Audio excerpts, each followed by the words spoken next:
In addition to searching our library's resources, we might also search subject-oriented indexes, databases, and other collections of information.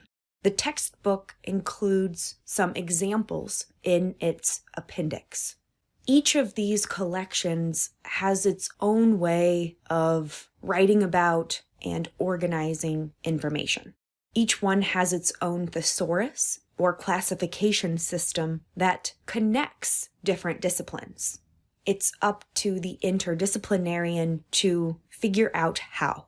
For example, when we search for a psychology term within these indexes, we may find that the term is related to or the same as a different term used in a different discipline. Once we figure this out, we can more closely examine those other disciplines and their insights.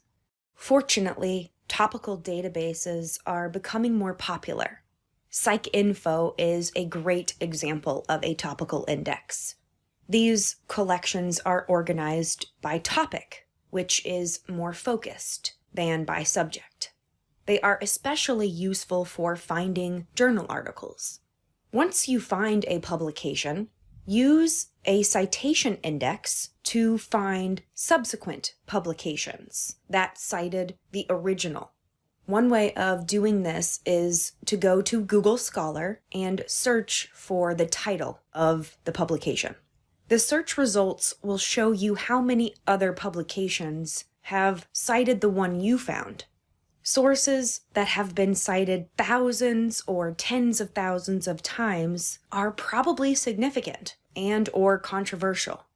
Take the time to search through the list of subsequent publications to find other relevant sources of information.